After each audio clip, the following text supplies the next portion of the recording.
of other people who are intellectual, they look bad. So why would I want to regret that I'm saying what I'm saying when it's right here being proven? Everything I've been saying is being proven by the comment section. Go through it. None of them is talking anything intelligent or intelligent contribution being made in the comment or raising issue that is historical. All they are saying is they are just abusing the rest of us.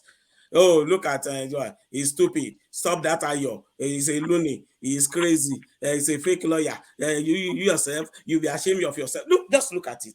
Do you think if we present this thing in a video now and present it to neutral people, say in Kenya, and you ask them to read, and they know the orientation that 99.9% of our audience are Igbo people, and what they are doing is assaulting and insulting your guests that you have invited to come and participate because you want to listen to their perspective. And that is what they have done. So and that is a reflection of what you've seen on the streets. So the case already speaks for itself. So why should I have any sense of remorse?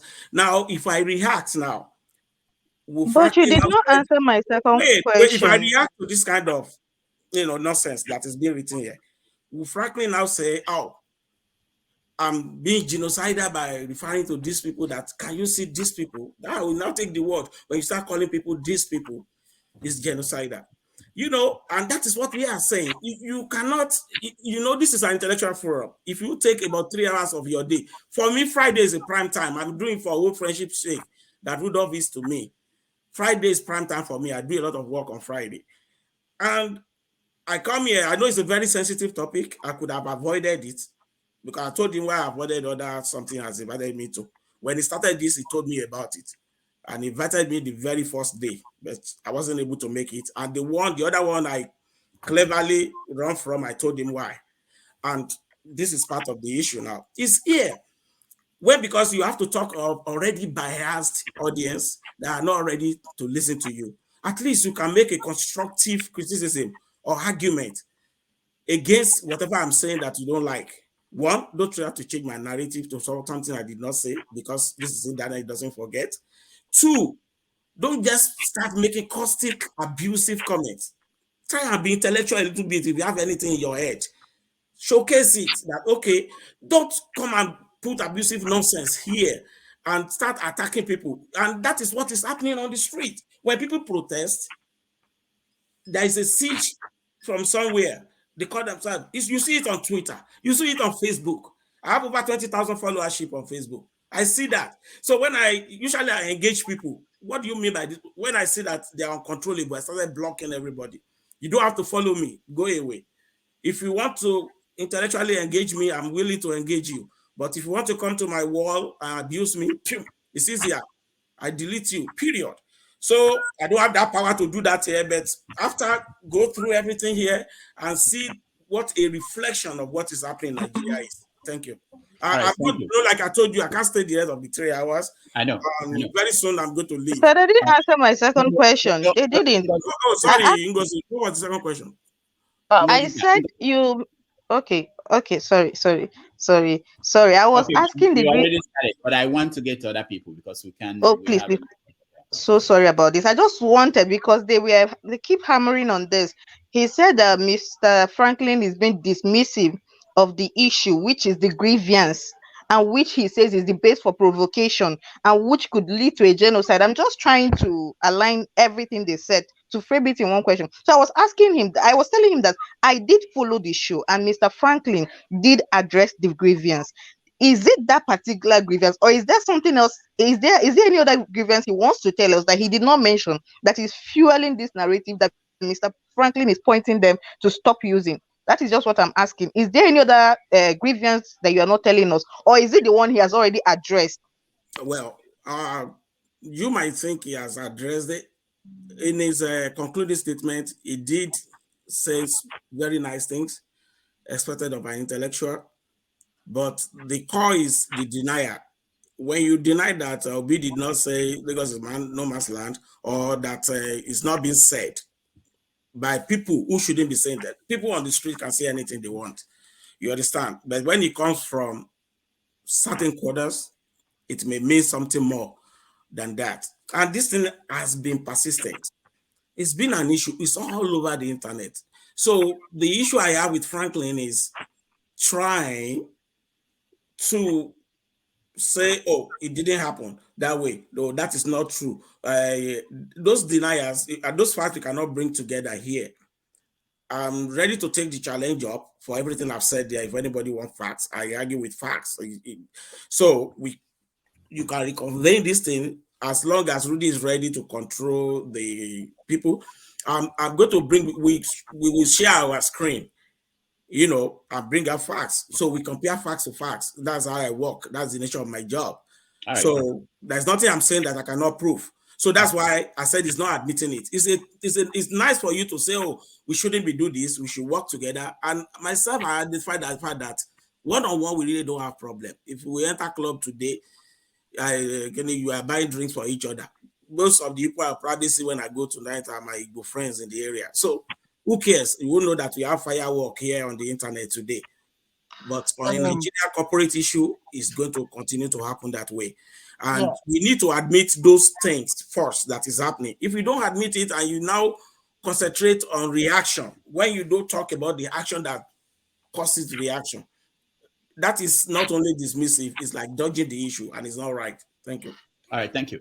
Rudolph, I have something to ask you. Okay. When we were on the Nigerian Village Squad, do you remember the piece I wrote about Ojukwu? I know there was something. Yeah, I don't remember details.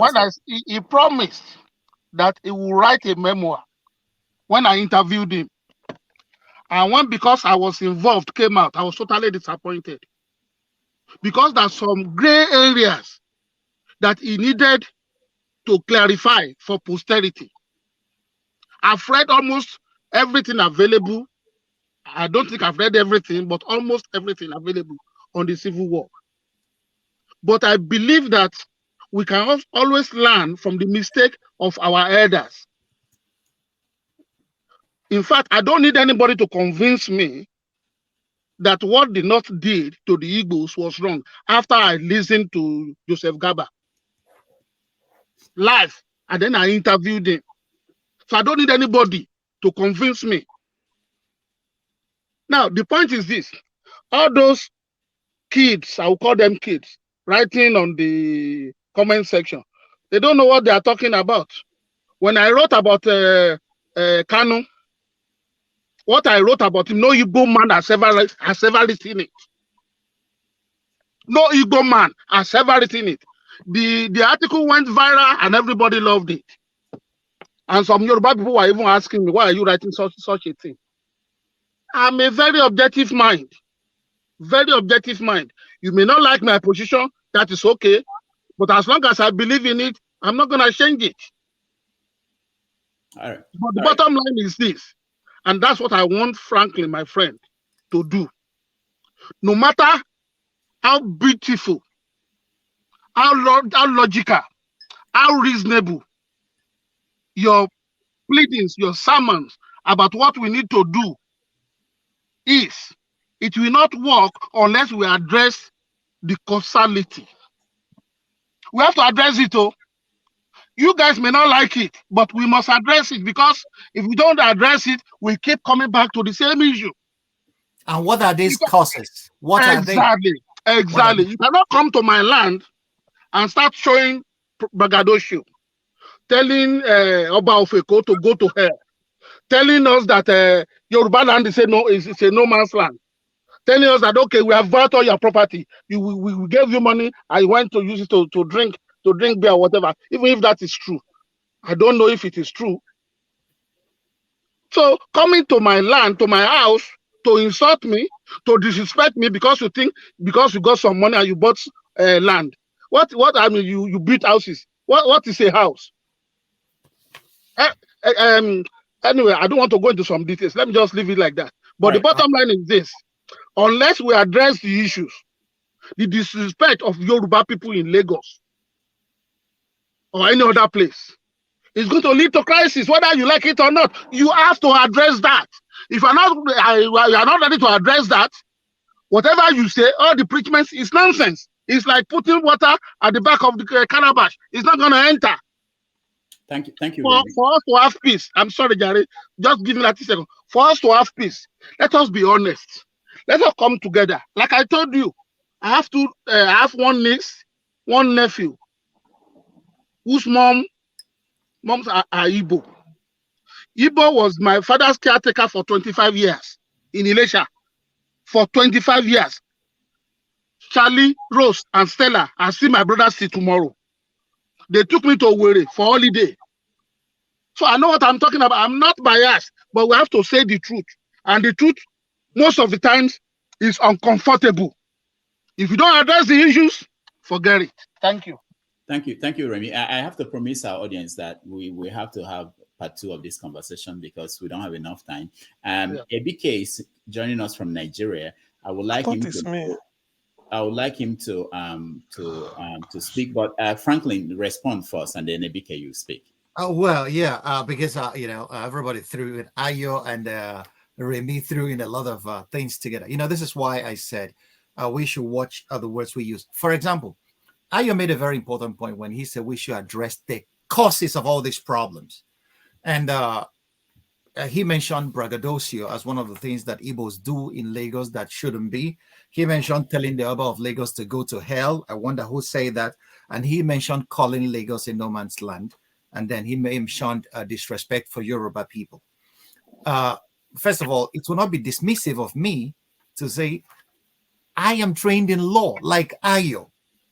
I have not seen anywhere where braggadocio is a crime or whatever it is. I have not seen that. But it is cultural sensitivity for Igbos living in Lagos to respect the owners of the land. That's what I would advise my brothers. That's what Chinua Achebe even talked about in Trouble with Nigeria, that the Igbo man should stop the noisy exhibitionism that attracts the envy of others. Is what the Igbos must do. Is cultural sensitivity. It may not be a crime, but for peaceful coexistence, the Igbos must learn too to respect the people and not rub their success in their faces because it gets people angry. We are all human. I understand that. On that point, I believe that Remi is correct. I wonder who told the Oba of Lagos to go to hell. That is even an insult under our constitution. That person should be taken to account. They've said it on this platform. Here on this platform. Here.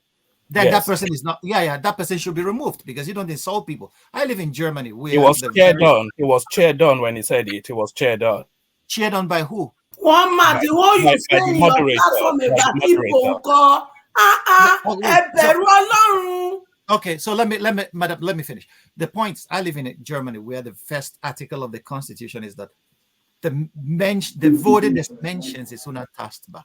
It means that the dignity of the human person is inviolable. If you insult anybody in this country, in Germany here, you will go to serious jail time. And that's what I should think. Respect for each other's dignity is a sine qua non if we are going to build a functional society. Another point, calling Lagos a no man's land. I told you, when Ayo said that I'm denying a statement of fact. My brother, you are a legal practitioner. I can deny a statement of fact. It now lies on you. You asserted, you must prove to bring evidence to the contrary that what I denied was wrong. You said that Obi called Lagos a no man's land. And I said, Peter Obi is nowhere on record that Peter Obi called Lagos a no man's land. There are others that have said it, but Peter Obi, no. And I am denying that because there is no evidence to that effect. So, and I will deny that tomorrow until you give me evidence to that effect, and then I will change my position. That's all I'm saying. So it's not hurting you or hurting the Yorubas when I make a statement of a fact that could be verified. Peter Obi never said that, and we should not put it in his mouth. If somebody came up tomorrow and told me that Awolowo said that every Igbo should die, I would say it's not true because there's no evidence to that effect. And that's what intelligent minds should do. About disrespecting the natives anywhere, it's not done. So the Igbos should learn to respect the Yorubas. The Yorubas should equally learn to respect the Igbos. We should respect each other as human individuals, human beings, because that's what we are. Underneath our skin, we all is the same red blood that flows. We don't even know who a Yoruba man is. If you skin him alive, you don't even know who an Igbo man is. An Igbo man will walk in a hospital where a Yoruba man comes to buy things or to take treatment. The same may be the case. I was in London sometime. And I had to visit a friend in the hospital. And I got in there, Yoruba doctors being so very proficient and attending to people courteously and being very professional. And I was so very proud to be a Nigerian. But I will come to my country and we are here arguing whether a Yoruba and Igbo man should live in peace together. And this is what upsets me. We should step over that and then pave the way for the future generations to teach them that we could build, let me give you guys a secret. I am in so many fora where white people make decisions about our world. And many of them believe that the black man cannot even think. And we are giving them evidence to that effect by the way we treat each other in Lagos or in Nigeria or any other place. We treat each other worse than animals could treat themselves. And I will tell people that nobody will respect an African until Nigeria becomes a first world nation. What are we doing to build Nigeria, make Nigeria a first world nation? By going into our ethnic cocoons? That will not do it for us. We will respect our diversities because there is power in diversity, even at the genetic level. But we have to rise above those petty ethnic atavisms that we clutch to, and then build a nation where law will rule, where merit should be the case, where people should respect each other because they are human beings, not because of where they come from. That's the only case I'm making in this debate. And let it be known that wherever you are commanded, not even by nature or nature's God, but by the fact that we are human, to respect the other person. And that's why, even though I'm debating in a very hot manner with Remi Oyeyemi and Ayo, I have been with Remi since Nigerian Village Square started. I was in Quenu.com since it started. I started with Pius Adesami, my bosom friend, until he died. So we can rise above our pettiness and create a country that could serve as a beacon of hope for every African everywhere. The black man has suffered. We were sold into slavery for 460 years, and we are still fighting about basic things that are not even necessary. It's time for Nigeria to rise, and we can only rise if we create a nation where ethnicity will never be the basis of judging anybody's character. Martin Luther King Jr. said it, that he wants a nation where his kids will not be judged by the color of their skin. I want a Nigeria where my kids will not be judged by the ethnicity they came from, but by the contents of their character. That's what every Nigerian should aspire to. And that's the case I'm making in this debate. Thank you. Thank you. Let me go to BK. BK, don't go, please. I know you hardly do say something. Go ahead. I have to leave. Yemi, you have to. I'm here. Okay. Okay. BK, if you have to leave, Doc, can I speak? Yeah, you can speak. Yeah. Hello. Yeah. Go ahead, BK. Okay. Thank you very much. Good evening. Good evening, gentlemen. I think this conversation has been very interesting and a lot of emotions. Two things I have to say here. One is that the issue of what is happening in Lagos here is quite troubling. And I don't think as a collective, the Yorubas and the Igbos have any issue. On individual level, yes, there might be some. So most of the grievances here, apart from the Lagos and no man's land issue, which have been an age-long debate, most of others are actually just social media gossips. So on this election, what is really fueling this crisis here? There are two things. One, the social media, which encourages this mob culture. And two, politics. The politics here is, there are two parties, major parties, the APC and the Labour Party. Both of them, whether we like it or not, are driven by ethnic sentiments. APC, you know, the southwest part of the APC is ACN. We all know it's a regional party. And their campaign had already been based on this whipping up regional sentiments. That is how they've held the southwest for all these years. They now came in Labour Party, which is now being propelled by majorly by Southeasterners, which we say Igbos, majorly. So there's this clash here, which is creating this unnecessary tension. Each of these parties want to hold on. The APC want to hold on to Lagos. The Labour want to dislodge, and both of them are coming in, pushing the agenda, using their own, rallying their base the Labour Party base, which is the Igbos, the APC base in the Southwest, which are the Yorubas. So until we begin to see politics as a call to service and not really this do or that thing, this thing we exacerbate. I'm afraid to say so. It will definitely exacerbate. We see a lot of talks about this Igbos being too noisy and the rest, Yorubas being lazy. These are just things that are said for political sake. If you say the Igbos are noisy, yes, like they said they are business. They are business there in Lagos. Yes, these things are about to happen. But as a collective, there's really no issue. But when we begin to use this little difference at individual level, we elevate it to seem as if it's a collective. Igbos meet somewhere and decide to do this to Yorubas. Yorubas meet somewhere and decide to do this to Igbo. This is inevitably, this is where we're going to land ourselves. So the issue here is, how do we actually de-escalate this tension? That is the point. That is the point that we should be discussing here. You can see the panelists and most people have already seem to have dug in to already held positions, and nobody is willing to yield. And if that's how this discussion will end, if intellectuals here cannot really discuss and come to an amicable resolution, okay, this is the problem and this is how we're going to solve it. If we fail to do that here, what's going to happen to those in the streets? You don't expect any better from them. So here we need to see that politics. Doc, please let me just make this point. Politics is the issue. Would you tone down the ethnic rhetoric we use in our politics, especially in these two major parties that are contesting for Lagos? And because the PDP, or you can say everything about the PDP, but one thing about them, one thing about the party, it has been built around this national consensus. Maybe I might be wrong, but I feel that's what I feel. That we build about this national consensus. But this APC, I cannot say the same of them. Labour Party, I cannot say the same, at least for now.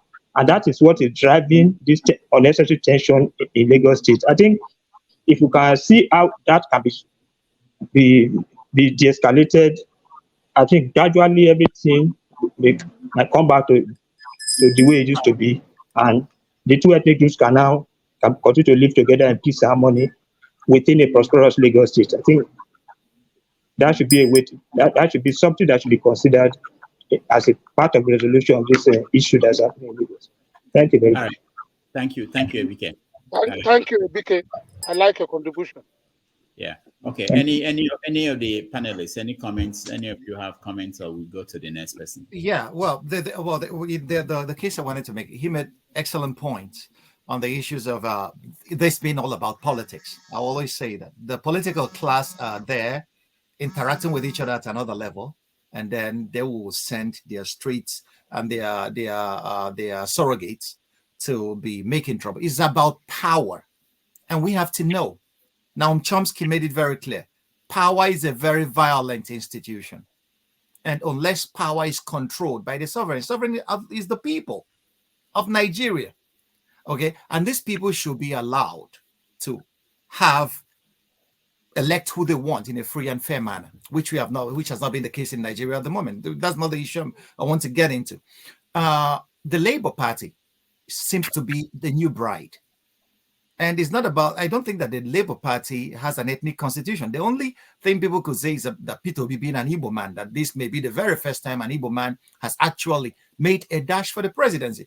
But the majority, the bulk of Labour Party supporters are Southwesterners, Yoruba young people, and people from the Midwest. They are the bulk of the supporters of Peter Obi. You could equally see that Peter Obi doesn't have the support of his home state governor. And the state governors in the Southeast, many of them don't support Peter Obi.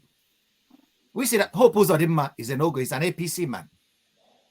So if we are looking at the demographics that are supporting the Labour Party, these are the youth population of Nigeria across board.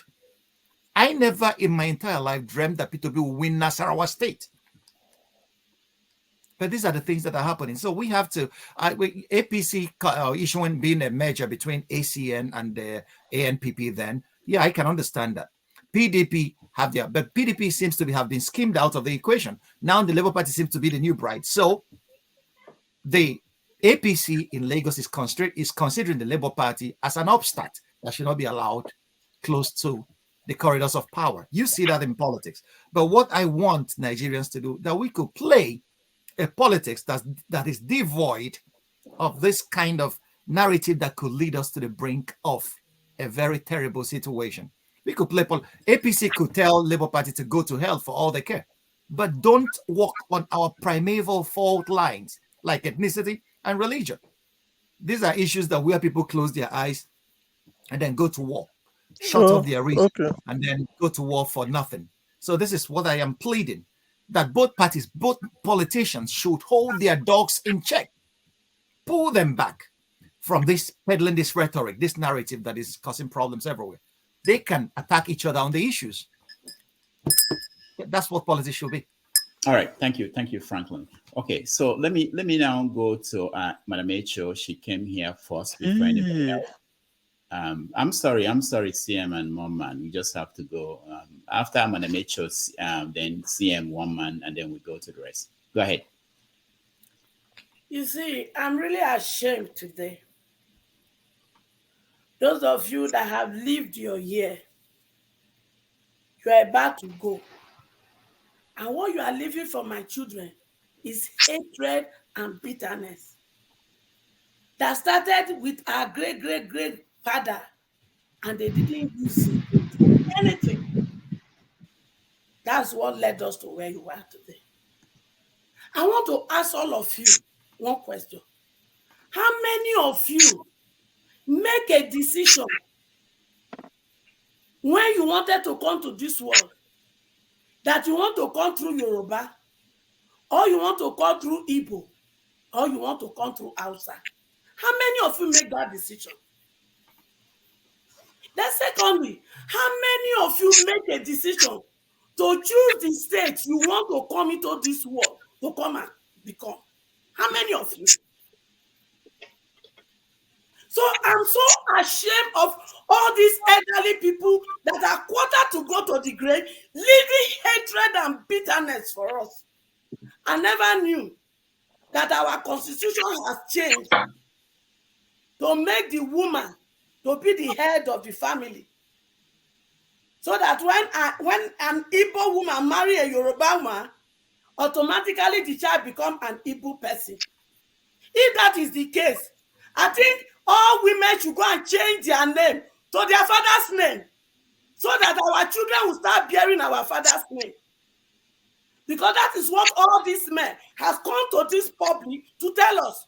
And we are going to take it with all gladness. Because you men, you have nothing but disgrace you brought to our nation. You've taught us nonsense. And you are making our children to fight each other for no reason. I beg una. Make una leave me and my children alone. No. Una dey hear? Leave me and my children alone. Let us fulfill our destiny. You people have already Mr. Woman, in your show, you talk about the Igbo with impunity, and you come here. You are talking of what? Let me tell you people, if you people won't stop this nonsense, you people are doing. All of una, Igbo, Hausa, Yoruba, we go cut una come out from Nigeria. Make una dey una own, make we dey our own. Una call una self the majority, and yet you people are our trouble every blessed day. For how long? For how long? I am from Urobo. When Yoruba people want to make me look stupid, they go tell me, say, Urobo Wado is Urobo Wayo. How do you judge this? Then when they use the word do, they will turn it to sexual immorality, that have sex. Those are the things you people throw in my face as a Urobo woman. But you know what? I don't allow it to define me. What are allowed to define me is what is here. So all this nonsense, stop it. There are only 2 tribes in Nigeria, and until we get into our head, we won't stop this nonsense. The tribe of the oppressed and the tribe of the oppressors. And in the tribe of the oppressors, they marry themselves. They go to party together. We are not qualified to be in their midst. The only thing that qualifies us to be in their midst is to become political thug or carry umbrella for their wife or their children. That is all we are qualified for. And we come here and put it to us. Stop it. If you don't want to stop me, leave me and my children alone. We will marry each other. We will fight for each other and will fulfill our destiny. Because you people, you are the element that the oppressors are using to divide us. During politics only when they are coming to use my children as orange, that is when they come and sow the seed, either religion or tribe. I refuse that for my children, and it will stop in 2023, whether you people like it or not. We are tired of you people. Leave us alone to fulfill our God-given destiny. Thank you. All right, thank you, Madam Ayo. I don't know if Remi Ayo or Franklyne, any of you, if you want to respond to her, you can. Otherwise, we'll move on to. I have no response. No, there's nothing to respond to. Okay. Yeah, go ahead, Franklyne. Oh my God, Madam Mama H.O., that was powerful. I have never heard someone so passionate. Everything you said, I agree with. The politicians use us to divide, and then they will go to their enclave to enjoy the proceeds. They don't. And that's why today Nigeria is still a laughing stock of the I have world. to speak for myself. Nobody uses me. Nobody. Okay. I say it openly. I can say it anywhere, anytime, any day. Talking of you. Hey, madam. I am talking of Nigeria youth. I am talking of Nigeria youth that they have allow me to say my own. Boys and girls. I am talking of Nigeria youth. Madam, allow me to say my own. When you said your own, Nigeria youth that they have turned to kidnapper. I am talking of Nigeria youth that they have stolen. Madam, I was not even talking to you. I was talking to my brother Franklyne. I'm saying that nobody. You have lived your life. Yeah, Madam Ayo. Madam Ayo, thank you. Can you tell her to allow me to say my own? Yeah. I'm only responding to Mr. Franklyne. And I'm saying, and I'm repeating it, nobody uses me. Nobody. No matter how rich you are, you cannot use Remi Oyeyemi. I'm saying it and I'm beating my chest. So I follow what I believe. Now? I follow what I believe and I do what I believe in. So please, thank you, Mr. Franklyne. Okay, thank you, my brother. I was using us as a generic term. Politicians use those they can use, excluding Remi. So, and then they, at the end of the day, is power for themselves. I was making a point. The point is, 60 years after independence, we were like other countries that were colonized by the colonial masters. Malaysia, for example, Singapore, Korea. Where are these countries today? When we started, our GDP was greater than theirs. But today, Malaysia is a hub of production, manufacturing. Singapore is the financial capital of Southeast Asia and one of the first world nations. The Koreans, Samsung started as a fish company, and then they are now electronic giants. But where is Nigeria? We spent $10 billion at Ajaokuta still. Ajaokuta is not functioning until today. Do we have infrastructure, roads? Where are they? But almost every politician, Nigeria is the only place where the richest people are not industrialists or entrepreneurs, but pastors and politicians, these two P's. Nigeria is the only place in the world where these two classes of human beings are the richest. Other societies, it's either the merchants or the industrialists. In Germany, the families that are wealthy are the old industrial families like the Krups and all the rest of them. or the new people that got into the .com era and they made a lot of money. But in Nigeria, if you're a pastor, you go hammer today. If you're a politician, hey, it's taken us for granted that you will be rich. Any politician that is rich or goes there to make money is a rogue. And that's what we allow, because they divide us and we cannot come together with one voice to say enough is enough. And that's the danger that Labour Party with the youth demographic poses for these people today, that they are running from pillar to post. Is because of that. The politicians know. Because for the first time, you see a man that tells us, if anybody has seen me being corrupt, tell me, come to the public, I will stop campaigning. Nobody has ever taken him up on that challenge. If anybody has ever seen me take 1 cent from public purse, let the person come out, I'll stop campaigning. I know they give sheshe. If I am in the car, they can only buy gas. This is the first time in the history of our country that a politician is saying that. And that's why the youth found him interesting. And they are following him. So the old guard know that if this guy gets into power, he will remove our mouths from the trough, from where we've been eating, because politics has been a career for them. And that's all this gang up about taking over and then not taking over. So that's why they're using this narrative. And then we should be intelligent enough to understand that. I'm done. All right. Rudolph, quickly. Rudolph, quickly. Let me just say this. I think we have been all over the place. Rudolph tailored the topic towards this election, what is going on in Lagos right now, and that was what I was prepared for. It's not that I'm impromptu, I cannot address some of these issues, but if we continue to discuss all the problems of Nigeria, we won't leave this place today.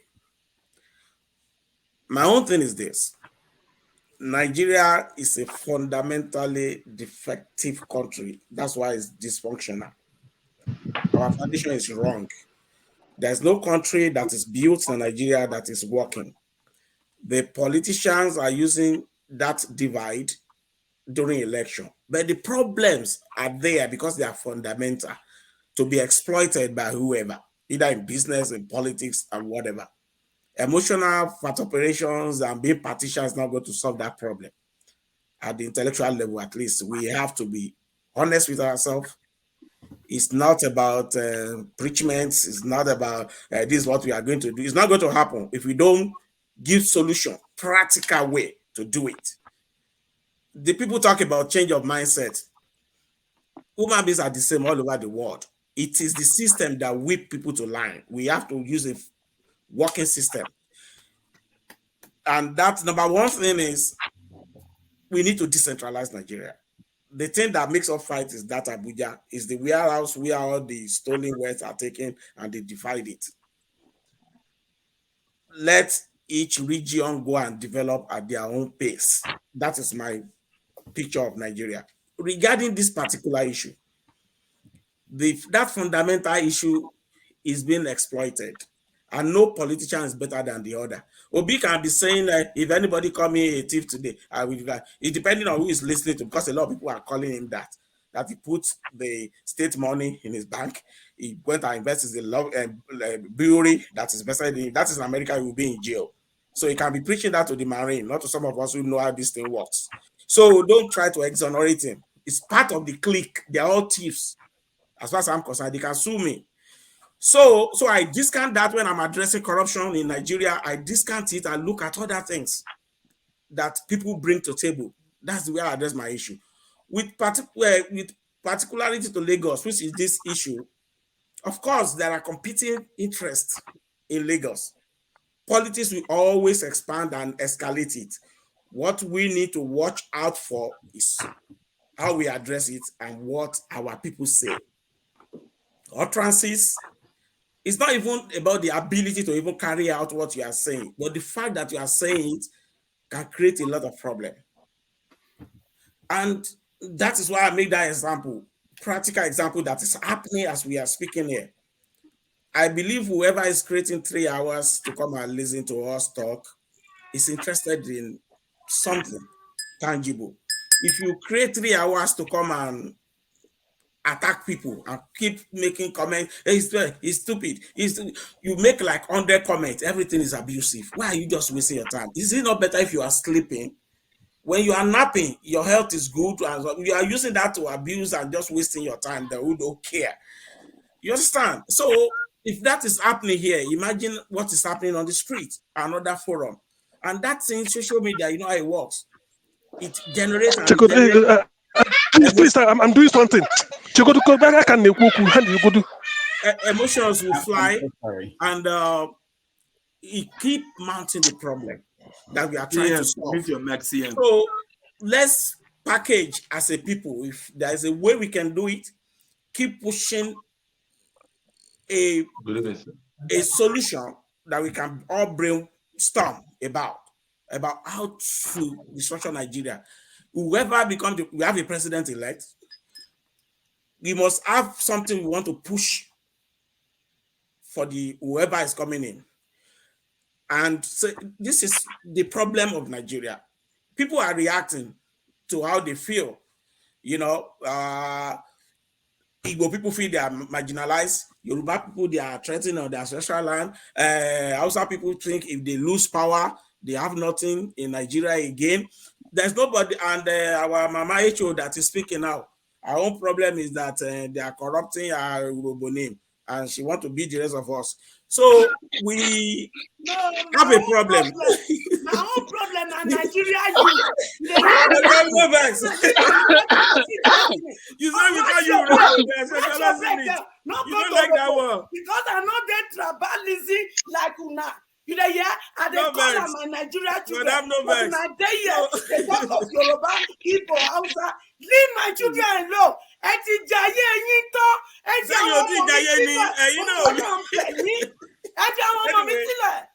So anyway, as I was saying, let me round up. So I don't take too much time. So what I think we can take away from here, Rudolph, you know most of the people here, form a think tank team of Igbo and Yoruba. The people that you know have word and can reach out to people. Let's brainstorm. Don't bring nuisances to that meeting. Bring people who have something in their head to contribute. Now, let's sit down. You see your language. And yes, that's my language, ma'am. If this is being directed at you, if this meeting here is being directed at you that you're fighting because they said you robo, you blow down the internet. And you know, what I'm saying is this. Put people bring a ticket together. Okay, how do we address this issue? Allow him to make his point. Allow him to make his general one like this. Then we can compromise. I'll come out with a paper. Okay, this is what we have discussed. Let's push this to our people. Okay, this is what people think from this perspective. This is what people think from this perspective. This is our recommendation. We can do it at our level. We are that to reach out to people, reach out to both sides, and have a compromise. That will be my own takeaway. That will be an achievement for this meeting, so it doesn't go to waste. You can come for the next time. If you call me for the follow-up on this, I promise to come, because we might leave some issue unattended. So that will be the takeaway. See how you can build on this with the aim of finding solution, rather for all of us to come here and do emotional operation and then go away. It doesn't help anybody. I don't want to waste my 3 hours doing nothing. Thank you. Thank you, Ayo. And let me say, before we continue, let me say that I really appreciate. People don't know I'm friends with everybody. We say for many years, so it's not like I don't know these people. And it's also important, Ayo. I like your solution, what you suggested, and Remi can remember on Nigeria World, we actually ended up meeting each other and talking about the issues that we used to fight over online when we are writing.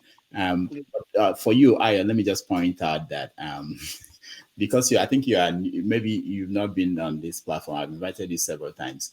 One of the things you do when you're a guest is you ignore what is going on in the comments section.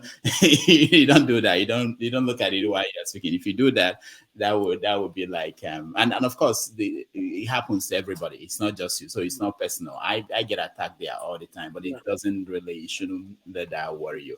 And I don't have the ability to moderate what's going on there while paying attention to what we're doing here on the. So that's the point I wanted to make. But Remi, you wanted to say something. Yes, I wanted to piggyback on what the suggestion by Ayo, which I think is very, very fantastic. there are some things, Rudolph, I will not tell you on this platform. When we meet, the way we meet, I will talk to you about it. Because you are a brother to me, not even a friend. So, and then somebody will say, okay, because Igbo and Yoruba are fighting, I should go and kill Rudolph. They must be crazy. They are very, very crazy. But what I wanted to really talk about is this. I did the research. Anybody can do the same thing.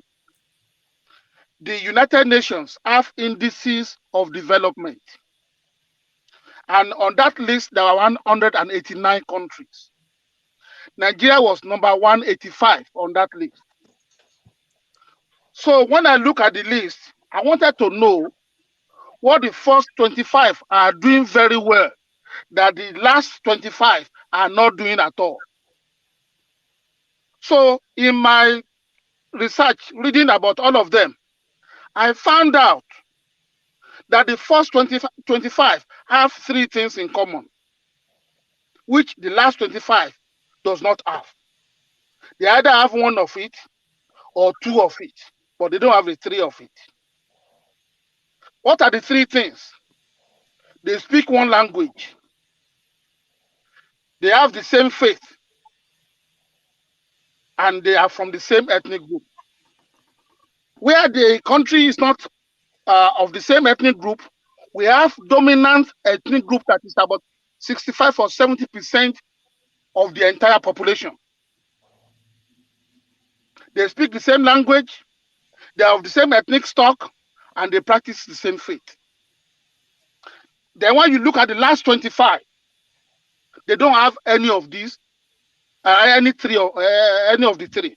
I mean, sorry, they don't have all of the three. They have one or they have two. So in the suggestion made by Ayo, maybe we can form an intellectual think tank that will bring something meaningful out. So that we can look, okay, because I don't want war, I have to be honest with you. I can't kill my nieces and my niece and my nephew because their mother is Igbo. I can't do that. Am I going to be fighting against Charles? If Charles speaks Ijesha for you, you are going to be surprised. We all grew up together. His dad was my guardian in high school, and he was the caretaker of my father's house for 25 years. So we have to prevent, because there is no way there is going to be war that won't kill those who are beloved to us. So what we need to do is to prevent it. Recognize the fact that, okay, there is a crisis, and these are the causalities of the crisis. We bring ourselves to address it and provide solution. And the suggestion by Barrister Turton is very, very fantastic. And I know that Rudolph can coordinate this. So that's what I wanted to say. All right, thank you. Franklyne, then we'll go to CM. Local, we have to follow that people came in. We can't just jump to you. I know. Sorry. Actually, let me say something. Actually, it was supposed to be Oyeyemi before me. If you remember, I was there earlier on. The system kicked me out and it brought me back. I'm okay. Just all right. If you don't want me, I can wait. Also me. I was kicked out too, please. I was kicked out. No. I know when you came in. I was supposed to be after Oyeyemi. Yes, you came before me. Local, you came before me. Thank you. So who came last? Who came last? The man on the cap came last. I've been coming in and out. I've been kicked out like 5 times. So that's why I've been raising my hand. All right. Okay. Franklyne. Okay, what I wanted to say is that the suggestions are beautiful, but we have to know that there are a lot of high-level discussions going on between Afanifere and the Ohaneze and all the rest of them. And there have been some, they have coalesced into a lot of committees that are working on the handshake across the Niger. We may not be seeing the results of that at the moment, but that doesn't mean that such things are not going on at so many levels. But the more the merrier. The more the merrier. If people could start talking to each other, like I always say that, talking to each other. If the moment we stop talking to each other is the moment we start fighting each other. So, and it's not necessary to build a society. That's why the French created parliament, palais, where people go to talk. We talk it out. They can scream and shout each other down in the parliament. That's what happens in a debate.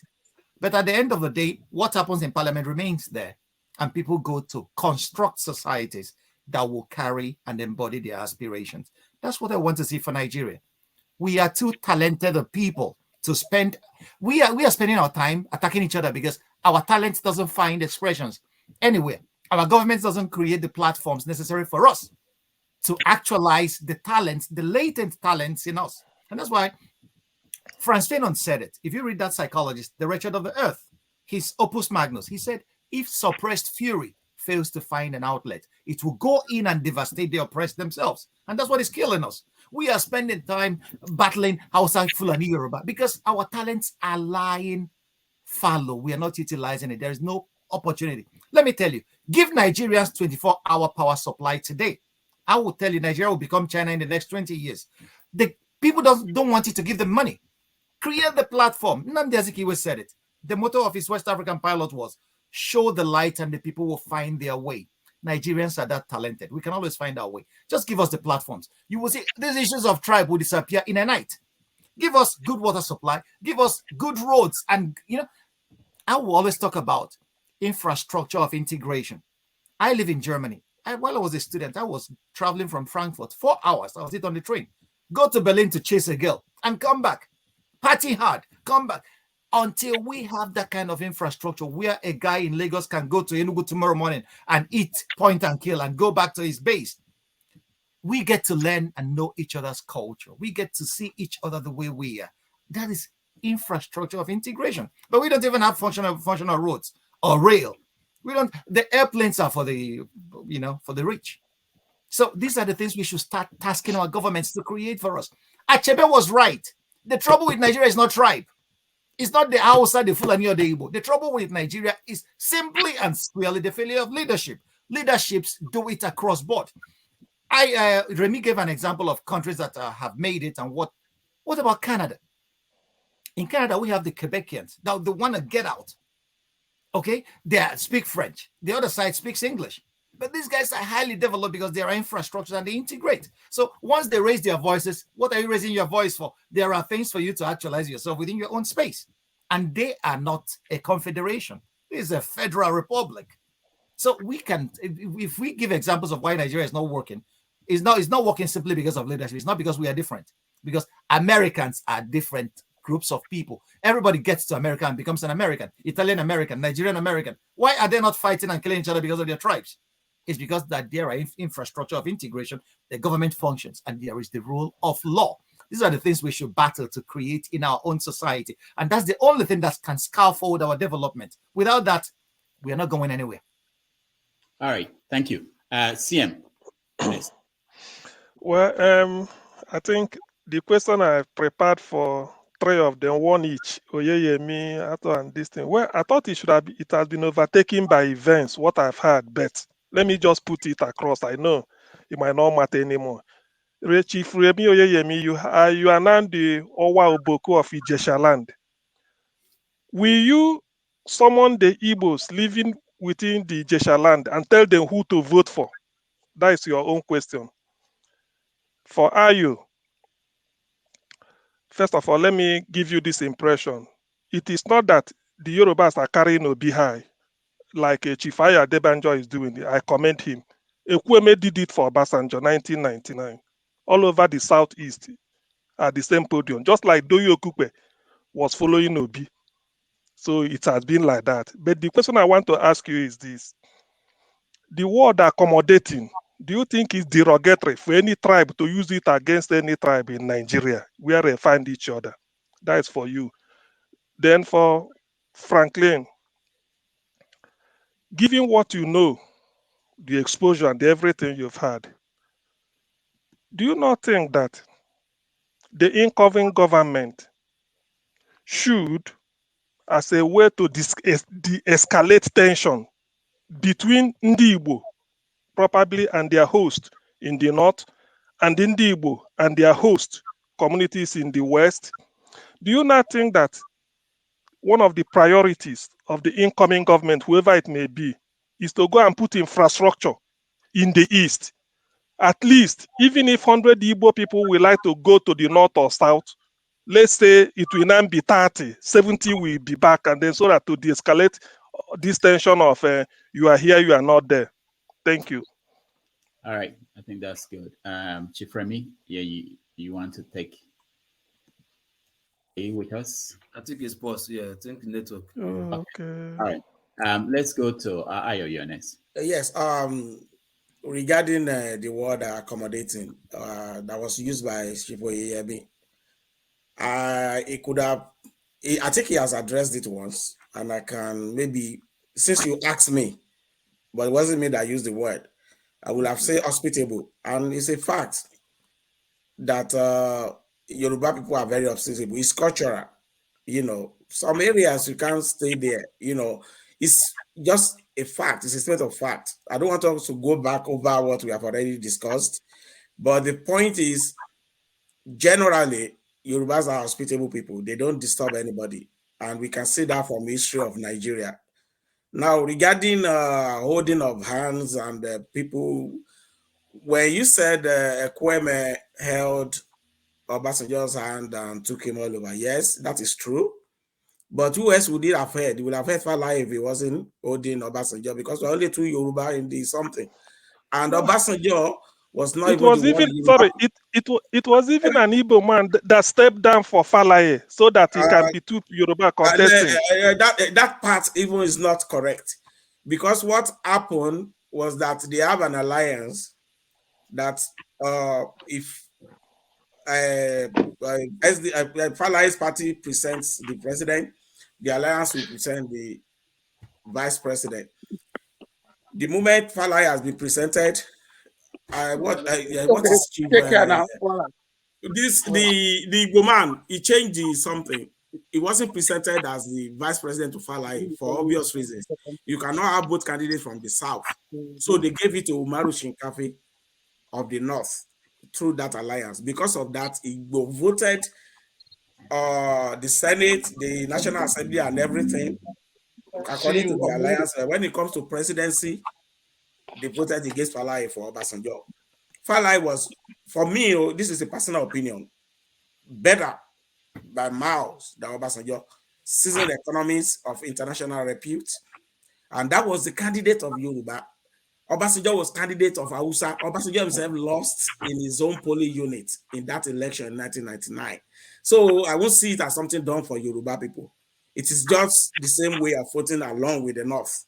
So I don't want us to go back there, because some of the issues will be open wounds that we are trying to close.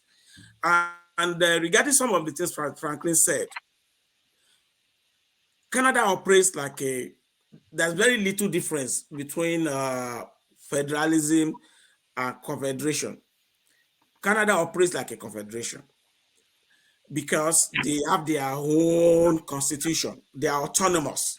Just like Germany, you live, your autonomous region have their different constitution. So that's what we are preaching for Nigeria. You are talking about getting infrastructure. How are you going to get there when you only spend about 10% of your time on pulling ourselves down? This ethnic tension started before pre-independence. We spent about 85% of our time on the fallout from mutual suspicion. So only about 15% of our time is spent on the business of governance. Most of our developmental issues are addressed from ethnic prism. It is our turn. It's our turn to now call everything to the north, where Buhari got there. Oh, South and South, it joins there now. It's our time to chop. Nobody is thinking about that development. And as long as we still have that fundamentally defective structure, infrastructure is not coming anywhere. It's not going to drop from heaven. It's a system. A bad tree doesn't produce good fruit. We have to address the fundamental problem with Nigeria first. You know what the East is capable of doing in manufacturing. If they have the full autonomy to bring in whatever they want to do their own lights, everybody will attest to that ingenuity.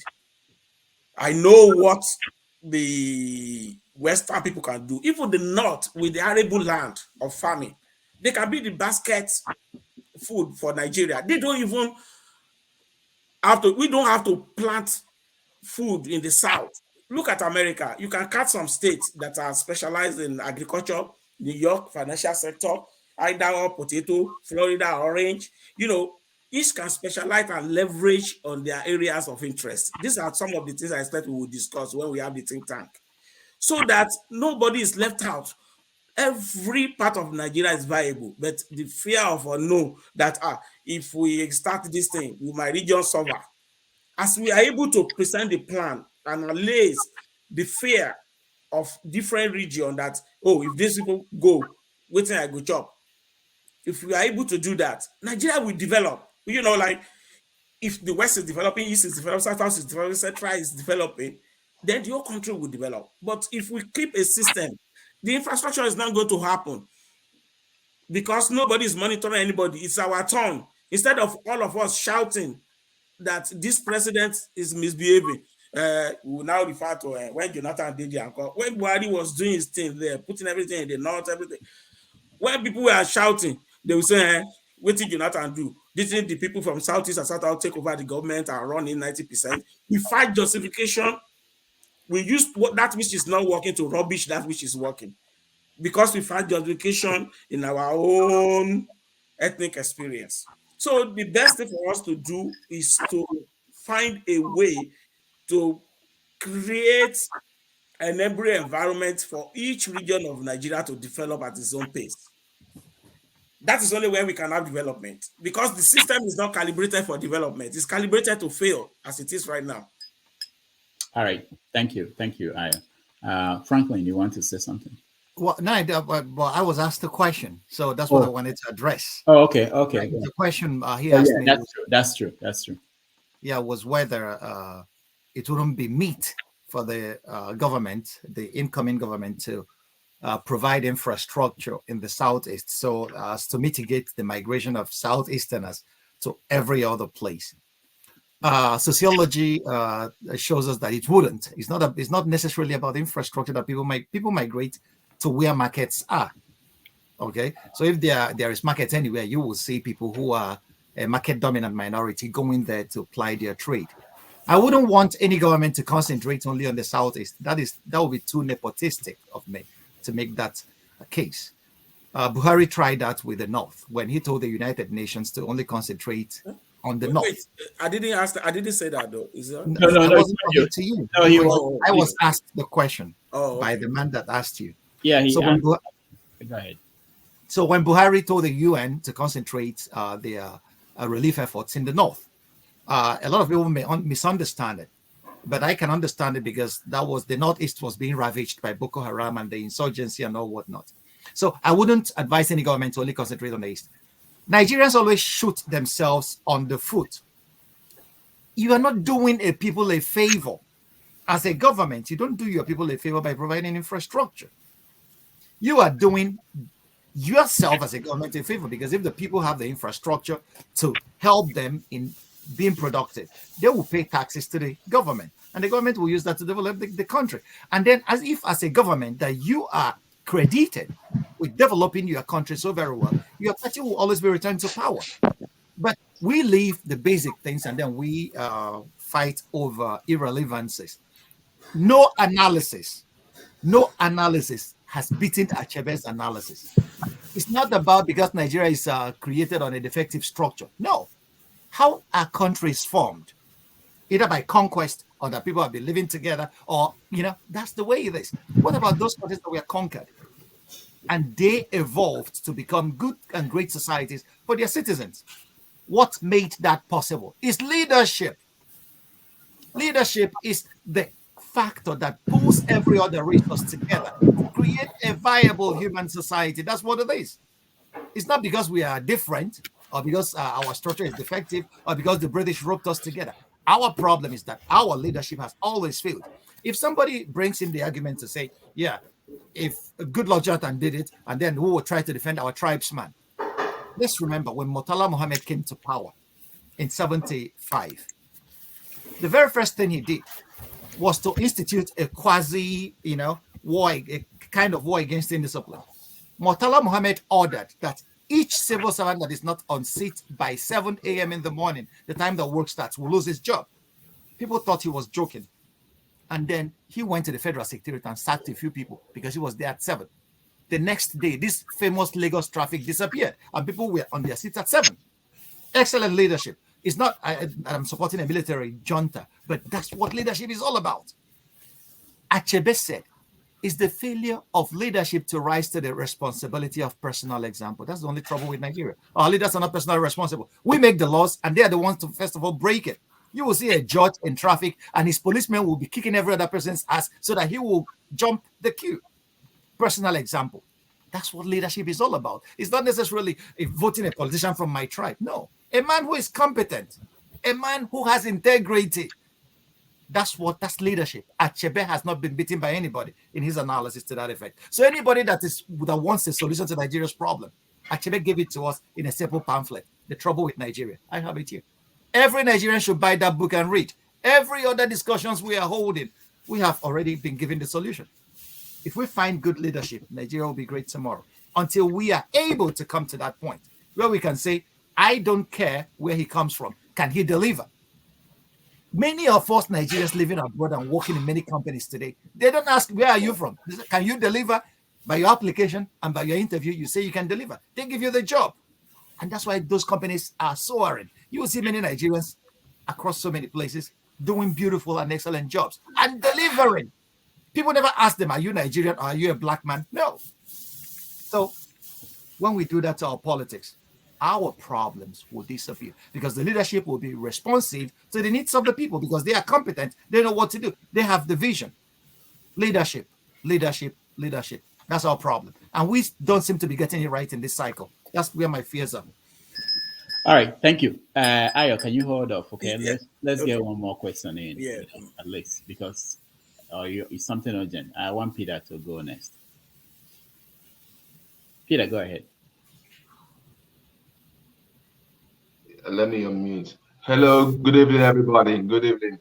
Wow, it's a wonderful conversation having this evening. I'm so glad that we could sit together and talk about our problems and see how we could fix it. Well, I don't know much about this tribalism issue, though I was born in the old Bendel, come from an Igbo parent, married to a Benin lady. So I understand this tribal tension I would normally have because sometimes even among my people, they sometimes refer like, oh, you married outside your own tribe. But I grew up in a home where my father taught us properly that you should judge people by their character and not actually by their tribe. So coming to Europe, I live in Europe, I live in Spain, I'm an English teacher. So I find it difficult sometimes when we that are living in Europe, you have integrated into the European society. You see how they do things. You are a black man in a white man's world. You know what racism is. We have far-right politicians rising up all over Europe. You know how hard it's going to be for black people. Because in Italy, the far-right group has just won the election. And that's going to be hell for immigrants because the immigration laws are going to be heavier. The chains are going to be heavier on them. Even right here in Spain, there's a political party called Vox. And these people, one of their agenda is to reduce immigration and deal with immigrants. We have this all over Europe. And when it now comes to our own country, we're still dragging for little tribal issues. That this one is Yoruba, this one is Igbo.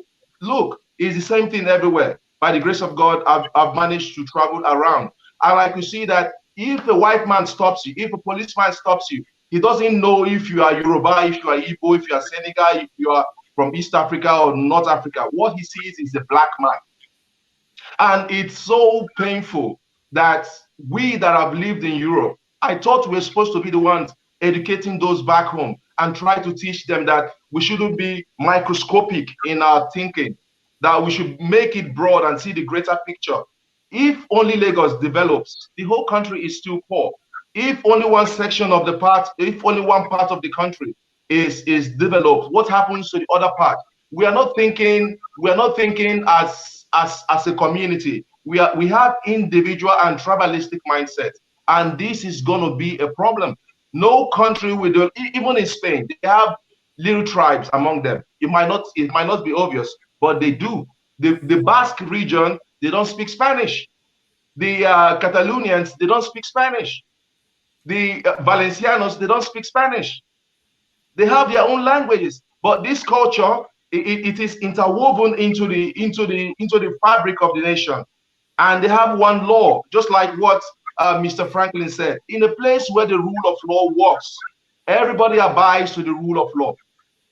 Everybody abides to the rule of law, because the law protects everybody. It protects the indigenes of the country, of the environment, and it also protects the foreigners that are in that environment. So I wanted to ask our panelists, the brothers on the debate team, you guys that have lived in Europe, why do we find it? We know we have our tribal issues and everything, but why do we still find it difficult that we still argue as if we haven't left the shore of Africa in our minds? Please, I would like to know, why are we so interwoven in this tribalistic mindset instead of looking at the bigger picture of a bigger Nigeria? I see people that push for IPOP. I'm an Igbo guy, but sometimes there are things they push that personally I don't accept. I don't accept that it should be this way or it should be that way. But when you now say Igbo people or Yoruba people or Fulani people, so sometimes you don't put people in the same category because of some few sets of that particular group. So why do we find this issue of tribe, even if we have lived in Europe, we've lived in America, we lived in some other places where we see that these people, actually, it doesn't matter where you come from. Why do we still struggle with these things? That's my question. Thank you very much, sir. All right. Thank you, Peter. Who wants to go first? On the question that Peter raised, and I will address part of the leadership issue that Franklin raised too. You see, leadership itself is a product of society. The kind of leaders we are producing now, they are not imported from planet called Pluto, the downgraded planet. They are from amongst us. It is because bad tree don't produce good fruits. If we retain this system, it's a rent-seeking system for carpetbaggers. You will continue to produce bad leadership. There's no shortcut to it. You are not wiser than America. Even America, that is just a melting point for everybody, not people who are still fiercely protective of their ancestral lands. They created autonomy for their states. Each can operate within it. That's why they are functioning, not because there's a leader. Look, let me tell you something about Murtala Muhammad example that Franklin made. Murtala Muhammad, in those 6 months, single-handedly destroyed Nigerian civil service. While he got there, he sagged out. Nigeria still had some elements of sanity when he came in. He sagged out the experience hands in the civil service and started replacing them with novices, and said that is the end of Nigerian civil service. They are the most corrupt than the politicians till today. The railway system in Nigeria was functional. It was Murtala Muhammad that sacked all the experience, and the people can train people because he's mad. He was doing this shoulder fire brigade, and he destroyed Nigeria with railways forever.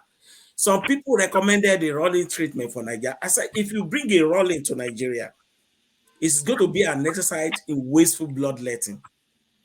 Because the moment the other person is there and we still retain this system, the system will overwhelm and suppress him. They are not stupid in Switzerland. Canada is not stupid. Germany is not stupid. Britain, that put the contraption called Nigeria together by creating autonomy. You see, it is simple. If you have a house and you have 4 children, if you put them in a dormitory, 4 of them, there will be fights.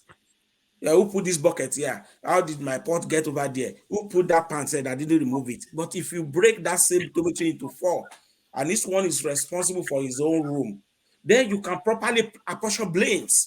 That is the problem with Nigeria. And I've used the analogy of FT rams drinking together in the same bowl, and then their horns are touching. They will lock horns. There's no, you can't bring leadership to run a dysfunctional system. If we are talking, yes, you need a leader to bring, but you first have to identify the problem. That is when you identify the kind of leadership that can cure it. The leadership Nigeria needs is not a Rawlings. And something doesn't affect Nigeria 2-3 months after they will rebel against him. The kind of hand that will work for Nigeria is the Brezhnev, Gorbachev. Mikhail Gorbachev, the one that have the audacity to create autonomy in Russia. Yeah, they had a problem shortly after, but they create that region, and those countries are functional until today. You know, India didn't come to independence as is there are now about 4 countries out of the old India, and they're all doing well. 2 of them are world powers, nuclear world powers. You understand? So it is not, we have seen it work in other places, especially a country like Nigeria. You see, when the British put people together, they are smart, the colonialists. They cut a part of this, join it, do cut and join, and put everything together that will never work. So they can be able to identify the point to exploit for their own gains. That's what we are having. We have not been able to sit back and recalibrate. Not even the British had the audacity to give us the system we have. Don't forget, Nigeria came into independence with 4 constitutions. And there was healthy rivalry, as bad as you may think it was. There was healthy rivalry between the regions of Nigeria.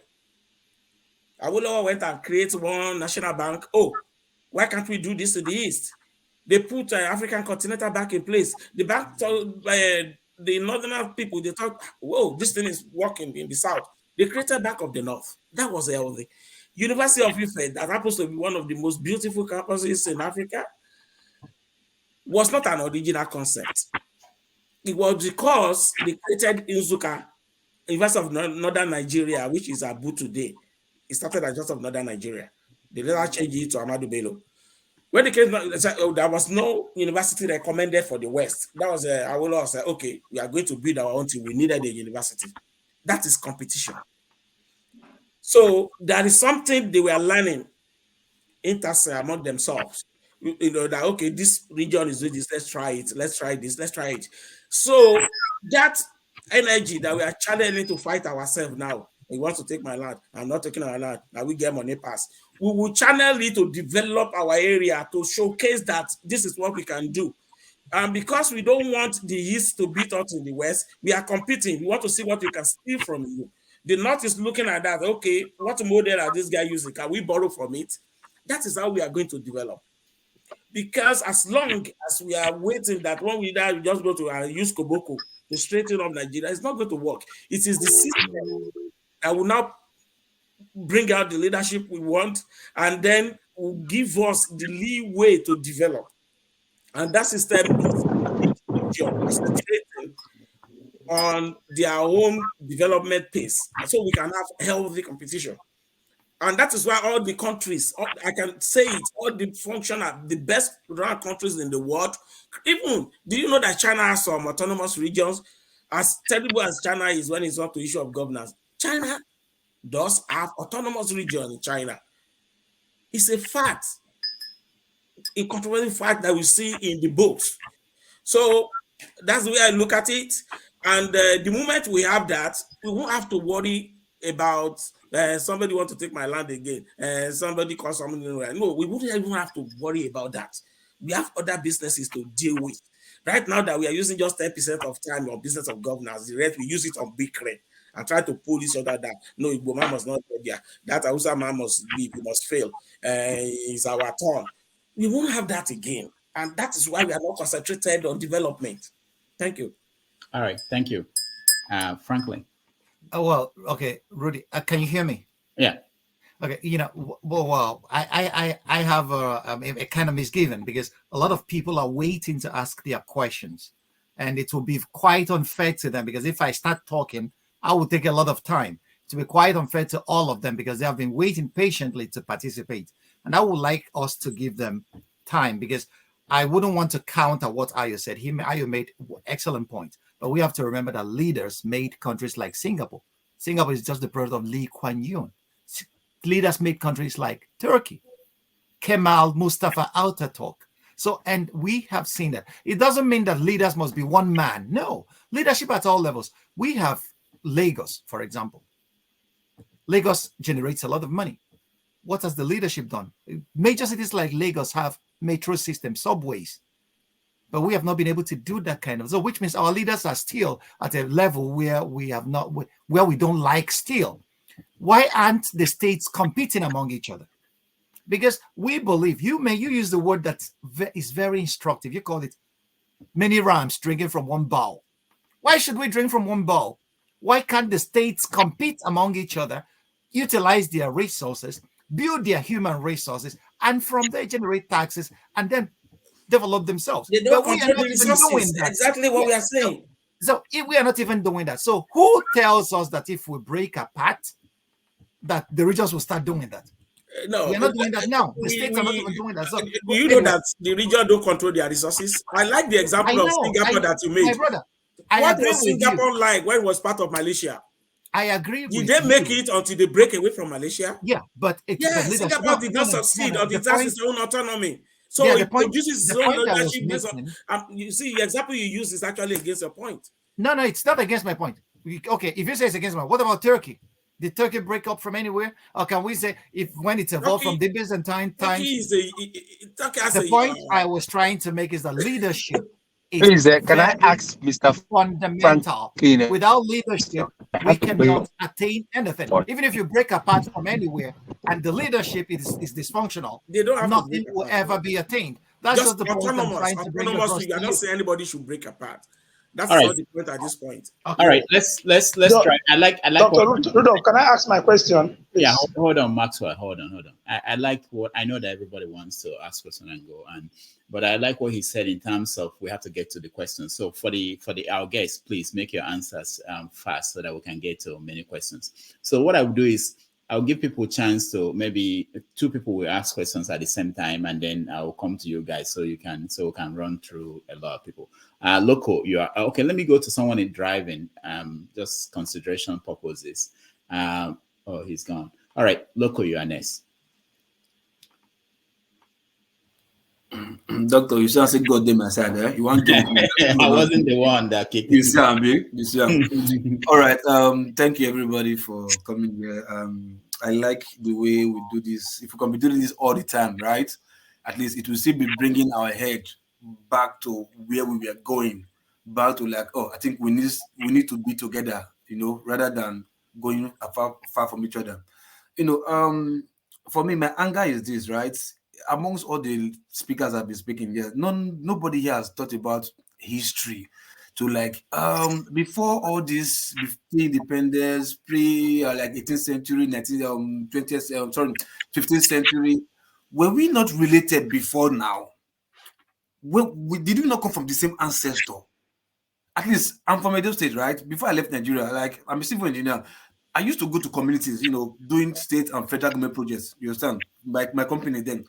And if I go to the villages and meet the Igbo's, the Ezes, the kings there, if I tell them I'm from Benin, most of them show me the picture of Oba of Benin, and they start giving me lectures, how they are related, how the same ancestor, how this and that. Both go far in the east, far in southeast, southwest, and even south, where I'm from. You understand? I can see that, that means if we are related in this manner, like we have the same, not too far, I'm not talking about 1000 or whatever. You understand? Before, like not too far, like we are close to, we are related. But I see nobody's even talking about like Chief is at least Chief should know about maybe tradition more than I do. But to this as a Benin man, I know at least to this I know some tradition, and I know that we are related to the Yorubas, we are related to the Igbos, even the Obi of Onitsha, even attested to that how they are related to the Benin. You understand? So if you are related in this manner, why do we see ourselves as different people? These politicians up there, they know what they are doing. Tinubu went to Ilumelu's house yesterday, and they were hugging each other, almost kissing each other. Nobody was talking about go there and tell them that Igbos want to take over Yoruba. Tinubu really want to slap you first. What are you talking about? Because they have the same interest. What is our interest? Why can't we see that? Okay, yeah, you can do something for me, I can do something for you. What is the threat? You want to take over? What do you have that people want to take over? Your government have been using your head, taking over your head since they have been enjoying with their children flying abroad. You can't do anything. Is it very poor man like you that is struggling the way you are struggling? You want to say no, is this, is that? And I ask even Oga Ayo and Oga whatever. I've seen some rhetorics that some Yoruba boys are doing because of election, whatever. How many of you have even come out to condemn those Yoruba people that even say that kind of rubbish? How many of you have come out? Because you come and say, yes, it's not good, but at least in your post, in your small power that you have, how many of you have come out and condemned those talks, those kind of nonsense rhetoric that people are doing, trying to incite violence? Because for me, you're like, there's no point in setting it for this. Arrest those people, use them to make example, but you will not do it because it serves your own interest. You understand? So my question here, just to allow somebody else to say something, because I know it doesn't ring bell for me now. It's just like, please, please, Ayo, Chief, you are a chief. Unless you have gray hair. Frankly, please, I go first for una more. If una no one tries, like, bring history back to these people. Look, we are more related than we are. Let's stop using these politicians' gimmicks to separate us. It's a game that they've been doing for years. That's why they separated Bende to Delta and Edo. They also divided rivers to Bayelsa and rivers. They also divided Cross River to what's it called, Akwa Ibom and Cross River. They did it in the east. They did it in the west, just to divide us, make them use our head. We not get sense. Why can't we just see that this is the fact that this is what we're trying to do, and we are falling for it? And we also we go school. I don't make me talk about man go the first. Don't vex. Thank you so much. I will. You guys hold on before you answer. Let's get Mohammed in too, so that you can then get it too, so that we'll get more people in. Mohammed, go ahead. Okay, thank you, Doc. So I'll just try to. I have a question for all the three guests here. So I'll just try to be brief. I think I'll start with Chief Remi. So you mentioned that you did an analysis of the top 25 countries and the last 25, and that you noticed some sort of ethnic, religious, and language homogeneity in the top 25, and the last 25 did not have. It just popped up in my mind at that time, like where would the United States fit there, and where would Somalia fit there? Because like the same religion, the same language, the same skin color, the same everything, but I think a failed state, but the United States the opposite. So that was my question to you, I think. And then to Ayo Turton, you mentioned about the need to have like regional entities. So into how many composite parts do you think Nigeria should be divided? That's my question to you. And then to Franklyne, you mentioned that not just you, but many people mentioned that the Nigeria's problem has always been the issue of leadership. If we have a good leader, that the problems of Nigeria will go away. But what I noticed and what I observed is that wherever you take a sample of Nigerians, the problem that you see at the leadership level in the country, you see it exactly there. I'll just give a quick example of in my university days when we had these Nigerian student associations. We donate money like $100 per year or something, and then there's this factional leader. This one is Yoruba, the other one is Igbo. They are fighting for 3 months. We don't know who the leader is. We gather $15,000, but then after 5 months, it's $3,000. Like the tribalism, the religious, everything is there. Like whenever for those people abroad can attest to that. Just gather group of 100 Nigerians and give it the composition of the country. You have Hausa, have Fulani, you have Yoruba. You see the same problem that you see from Tinubu and Obi and all this. So is there more to it than just leadership? That's my question to you. Thank you. Thank you. Very, very good. Thank you. All right. So who starts? Chief. Let's start with Chief Remi. I will answer Mr. Muhammad's question, but I want to respond to Mr. Loco. Now, you are asking that how come are we not related before all this so-called nonsense that we are fighting about? You have forgotten one thing. At that point in time, the history that you are talking that we should talk about, nobody is controlling everybody. Everybody is in his own territory, living his own life the way he wants. So at that point, it was easier for us to be friends. But now, the equation has changed. So whoever is the president wants to lord it over somebody in Anambra, or somebody in Oyo State, or somebody in Kaduna State. That is why we are having crisis. It is against the law of nature. Look, when even slaves, when they were enslaved and they were dominated, they were rebelling. If you read the histories of the slave rebellions, because no man wants to be enslaved. Every man wants to be free. They want to live free. So there was no part, trying to lord it over another part. So at that level, we're able to respond and to relate very well. We have Yoruba people who went to Mali to do business, and other places all over Africa, and came back home. The same thing with the Hausa people. So we have to recognize that fact. You see, I've been preaching tribalism, and I will tell you why. Tribalism is nature. You can't fight against nature. Even here, you know, I was watching, I think MSNBC yesterday. Come and see the way they are analyzing the issues and why Donald Trump is creating the kind of havoc he's creating. Actually, they use the word tribalism. So we all look at America, or America is different. It is not. Why do we have Chinatown, Germantown, all over the places in America? Man naturally gravitates to where he's comfortable. What we need to do with tribalism is not our problem. What we need to do is to recognize the differences that we have, respect it, then come together to find a meeting point. And okay, you are an Igbo man. This is your culture. Okay, I don't want to touch that. You are a Yoruba man. This is your way of life. I don't want to touch that. You are a TV. You are a whatever. That's what we need to do. But the more we try to throw away tribalism, the more problems we're going to have. We have to do an analysis, an anthropological analysis. Then we will understand ourselves. Why should I make Loco to behave like Ayo? Why? Why should I make Ayo to behave like Franklyne? Why? We have to look for the characteristics or idiosyncrasies of our tribes, ethnic nationalities. Then come together. Sorry, let me understand you properly. I'm sorry. Is anybody infringing on anybody's traditional value? Because if you are controlling me from Abuja, why should Abuja decide which university my son should go to? Is there any of them in Abuja? Is not a Northern man. Is there anybody in Abuja? Is there a Northern man that's in Abuja? It doesn't matter whoever is in Abuja, whether it's an Igbo man, a Yoruba man, or a Hausa man. What I'm saying is that we need to be free, to be in control for our destiny. But those people are friends. Those people are friends. Those elites, they are friends. It doesn't matter, my dear brother.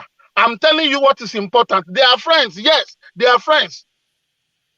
Like, okay, myself and Rudolph have been friends for almost, I don't know how many decades now.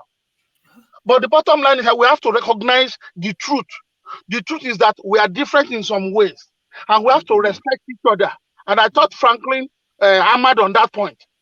We have to respect each other, recognize our differences, then find a way to come together, to work together by recognizing our differences and then knowing that we have to work together to survive as a country. But the issue of somebody saying because your mother is an Igbo and your father is a Yoruba, you cannot rule over me. Is that it has nothing to do with all what you're saying? It is the part of the fear of being dominated. It is real. I think it's political. I wrote something on why the North should break away from Nigeria. If they have people who can think very well, North will be one of the most powerful countries in Africa. And it can happen to Igbos too. It can happen to Yoruba. It can happen to any ethnic group because every one of us have their own strengths. We should not be saying that we should jettison what we are. It will not work. It will not work. We have to respect nature and then find a way to recognize it and work around it and make sure that we are able to cooperate so that we can have progress and prosperity. Okay. All right. Now, to the question by Muhammad, please, can you remind me your question again? That were in your list of best performing 25 countries. Oh, yes, I remember. Somalia. Yeah, I don't have the list on right there, but I think Norway was number 1, but US is among the first 25. Sorry, Somalia actually, as at that year, was among the last 25. Sorry, the point of my question was that Somalia, a country that has religious homogeneity, ethnic homogeneity, skin, like everything. No, it's not But then homogeneous. No, it's not homogeneous. Do you remember John Garang? No, I'm not familiar. John Garang fought a war for almost 30 years. He's a Christian and he's a Somalia. Yeah. No, fighting John the Garang, in the north. Sudan. South Sudan. Oh, South Sudan. Okay. John is from South Sudan. Oh, John. Okay. Sorry. So the point I was trying to make in the question was that sometimes I think we have many dividing lines, but the lines that we choose to give strength to, it.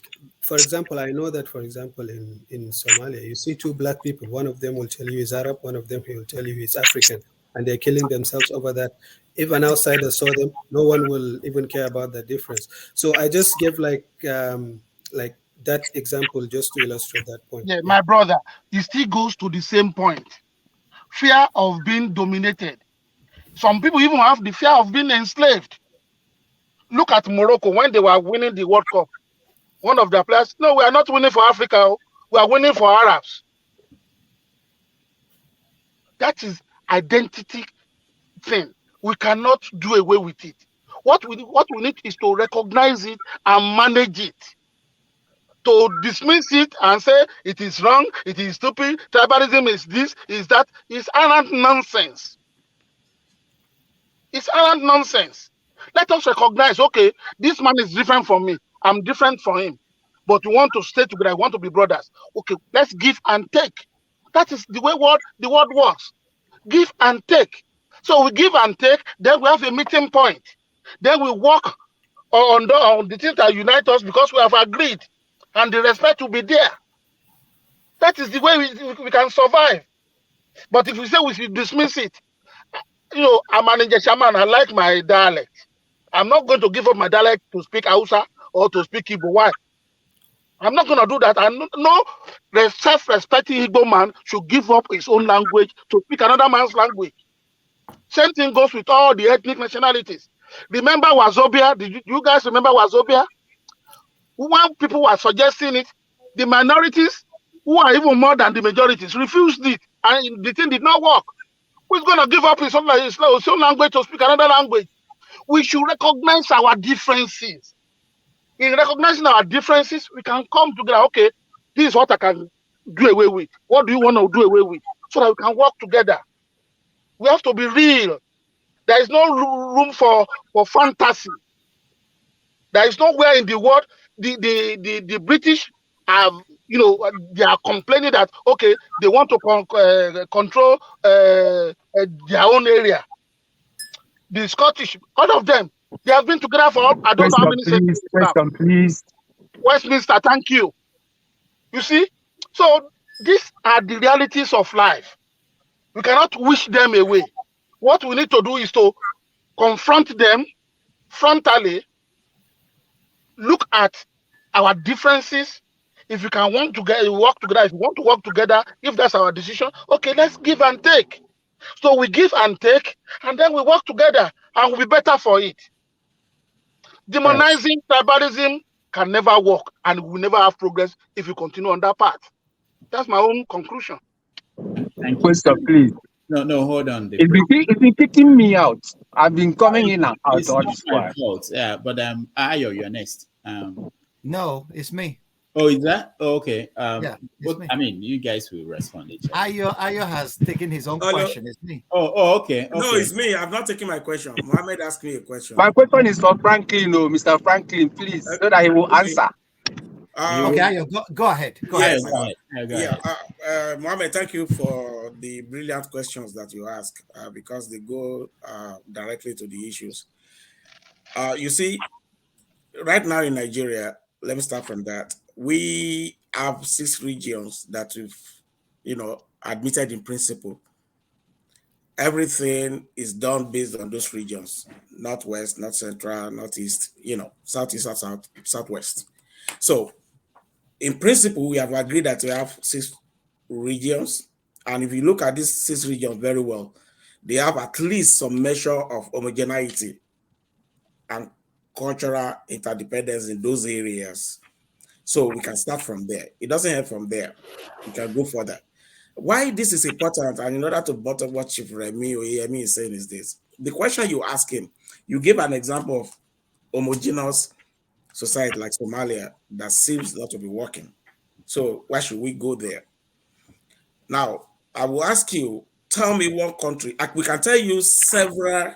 When you refer me to Somalia, I will refer you to several. Switzerland, Norway, all the Scandinavian, even Japan with dominant tribe and everything that are working. So Somalia could be an exception because when you have you put like 20 together, 18 is working, 2 is not working, then it's an exception because overwhelming majority is working under that principle. India have a lot of tension along religious line. So they created for the Hindus, India, Pakistan for the Muslim, Bangladesh, I think a Muslim too. So, and it reduces the tension. You understand? So here in our own situation, I don't know of any other country like Nigeria that is working. Where the state will go to the federal every month to collect allocation. And we have states that are supposed to be controlling their own resources, grow at their own pace, and develop. You have to wait at the end of the month and then go to federal government to go and collect alawi. How would that ever work? Tell me one country like that is working, and I will give up this argument. Sorry.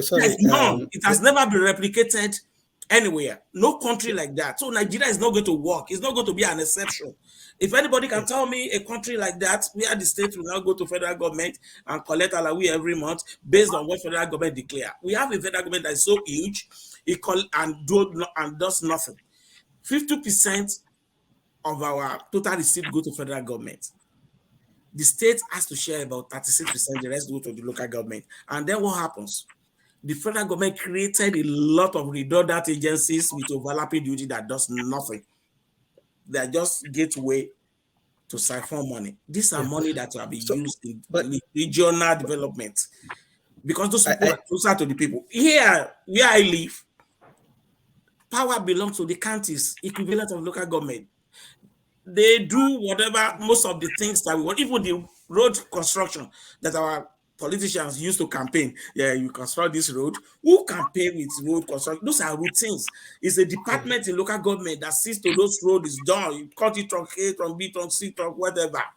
Local government chairman does all that because he controls his own resources. Sorry, I don't want to interrupt you, but I think you missed the point of my question. Also, to the respected chief, also, I never intended to come across as someone who dismisses tribalism. And in actual fact, I agree with Chief that I would never give up my language for anybody's language. I'm a Kanuri person. Like I mentioned to Rudolph before, I've never spoken one sentence of Hausa to any member of my extended family, cousins, nephews, nieces, father, mother.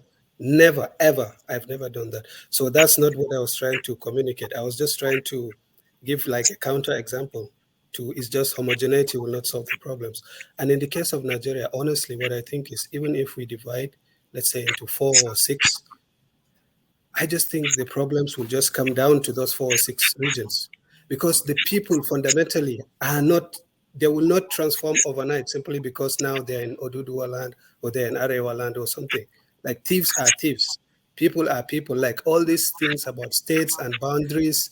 And so that was what I was trying to say. But to your point also, people don't change. Human beings from Cape to Cairo are the same. Let me tell you something. If you leave America, if you create a kind of system you have in Nigeria, I just want to add one more thing to your analysis. They will be worse. Let me tell you something. Why do Nigerians come here and excel and obey red light? The system works. They change. Our students will be bright. They go everywhere and excel. Because they live it's the same Nigeria. It's not that they are different. They don't go back to their mother and get recreated. Listen to me very well. So it is the environment that shapes human being. Environment will shape you, whoever you think you are. My side don't change. Your environment will shape you gradually. That is how system works. You see, I'm not saying we should divide. If you create is it not the same Nigeria that was rivaling Malaysia, China? Do you know what is different? That was the time the regions have their autonomy. They were able to perform. So now that thing is no longer there. The states are calibrated to fail. as it is. Yeah, I agree with you. Actually, I'm not taking a position. I'm not. It depends on federal governments. Wait, Mohammed. It depends on what the federal government says they make. If federal government say, "Oh, we only make 100 billion this month," we have taken 52%. You guys take. It doesn't matter if it's 500 billion. It's whatever they declare. So we have a lot of waste that should go into plowing back into the system. You have to address that. We have given you example of the ones that work. Give me an example of one in Nigeria that's ever worked. Sorry, Rudolph, let me ask this question. I'm not trying to argue. But just one thing. So your answer is basically 6, right? 6 regions. But what I'm trying to say, for example, in the Northeast where I'm from, someone from Bauchi and someone from Katsina, like people like, I know that in the politics of Nigeria, in the South, for example, there is Southeast, there is Southwest, and there is Igbo, Yoruba. The difference is stark and it's clear. But in the North, I can tell you, nobody thinks like that. I'm from Borno State, I'm Kanuri. I had to learn Hausa, like I did, that's not my language. But I can tell you, there's no difference whatsoever between, let's say, someone from Bauchi, Northeast, and someone from Katsina. Nothing, like just nothing. On the level of the people, there's no difference. On their political choices, there's no difference. Just go and see the voting patterns of those two places. So if you divide them along those lines, at least for the North, it doesn't make any sense. Like someone from Bauchi and someone from Katsina, someone from Borno and someone from Sokoto, like there's no difference. Like although we don't give too much credence to language up in the North, and I can tell you that's why you will see Tinubu will pick someone like Shatima, minority Kanuri supposedly, but then he will defeat Atiku in the Northwest where they are dominated by Hausa Fulani. Like in the South, you struggle to understand. For example, I pick an Igbo man, but then he trounces a Yoruba candidate. He trounces Tinubu in the Southwest, for example, because in the North, like really for us, Northwest, Northeast is just constructions politicians use. Go and ask average Northerner, they don't even know what that is. That's what I'm trying to say. So I just wanted to add that to your analysis. I'm not trying to argue with you, actually. I'm not taking a position on divided Nigeria. I'm just trying to ask you, like, since like you feel passionately about this, what is the vision that you have? For example, like, is it like Northeast, Northwest? I just told you, Northeast, Northwest doesn't exist. It's just imagination. Okay, North, South, like, but then you have Southwest, Southeast. So is it into 3 or 4? My question was a practical question. If you wanted to do it today. We have operated on the basis of that 6 regions for the past for over 20 years now. We have had those in principle. We have referred every time we are talking in discourse. You always ask Southeast, you want to tell me you have never had it? You have never tried it, you cannot condemn it. Because what it creates is that bring government closer to the people. If it is not going to work, if there's nothing like Northeast, why do you think Nigeria as a whole will work? 200 million people. You have to bring governance to unity. You have to bring it down and give them a measure of autonomy. That is the only fact that you cannot controvert. It is an incontrovertible fact that this thing is working. You see, it's like science. You bring science, you do random sampling. Okay, is this working there? Is this working there? So that is the only way to present the argument. We have seen this thing is working here, here, here, and here. It is not working here. So what you need to tell me now is, oh, this country is like Nigeria and it's working. Give 1, 2, 3 examples. I just give you the one that all the civilized countries that are functional are decentralized government. Now give me a counter argument. So it doesn't matter. You say Bauchi will never work. You never tried it. How did you know that? No. Okay. Yeah, so 6. I get your answer. Like, the fact is, it's working. All right. Ayo, let's go to Franklyne. Like I said, okay, we spend a lot of time in that. We draw the questions and repeat ourselves in different words. So if we could just make it short. Mohammed, your question is superlatively brilliant. I wouldn't know if you really want me to answer that because you have already profiled the answer yourself. If I am to, I'm an Achebe student. You asked me about Nigerian leadership problems. Why is it that when Nigerians, even abroad, if they come together, the same tribalism we see among the political elite and the same thievery that they practice, we practice it in our small corners as well. Well, Achebe said that there is nothing wrong with the Nigerian character. There is nothing wrong with the Nigerian climate, and I believe that. because these same Nigerians that you see in their small covens perpetrating the same crimes that they can get away with stand in queues to board buses or airlines abroad. I will give you an instance. I was flying from Frankfurt to Lagos on one occasion, and we were in the plane. Everybody filed gently into the plane. But once the pilot said it was 2 minutes to land, you saw Nigerians standing up to go to the toilet, and they were cautioned, don't go to the toilet, and they started fighting. The other one told them, I will show you who I am. Just wait, make me land. I will show you who I am. The same Nigerians that filed like gentlemen in Frankfurt, 2 minutes to landing in Lagos, started telling the other, I will show you who I am once we land. And he flipped out his telephone and started to make calls because he was in first class trying to use the toilet. And he was telling the other guys, wait for me there. There is one idiot I will teach a lesson. Nigerian character. So, but there is nothing wrong. What makes people or mass a people is the structures and the laws you put in place to guide and control human character. We are bound to go to excesses, okay? But in areas or in countries where the law rules, you know that the law, if it catches you, it will be merciless. It will be blind to whoever you are. People respect the law. In Germany here, while I was a university student, we were taught at school, if you stand on a red light and you cross, if you are caught, you pay 35 euros. But sometimes if a child is there and you commit that crime, you will go to jail. Because they don't want you to corrupt the next generation. Laws are very important in guiding human character and behavior. There are certain things we use to control, crowd control, architecture, for example.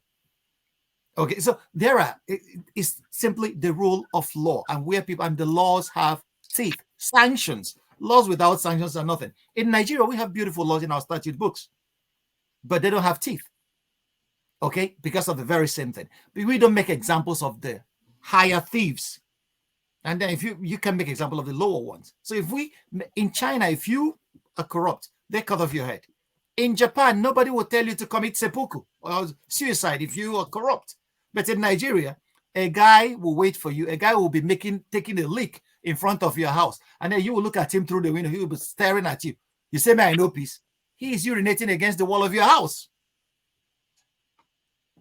You will catch a thief in our country. The thief will start challenging you. I be the first person with thief. And we will crown him a chief at that. So the laws don't have teeth. So that's not about the character. It's about the laws created by a society to regulate itself. If we apply them in our setting, I believe things will be all right with us. Thank you for your answer. So why does Germany have 6 autonomous regions? Germany have states. Bundesländer. Why are they autonomous? They are not being run by like Nigeria. They are functioning because they already decentralized what will create problem. You are talking of after effects. They didn't create fundamental problem.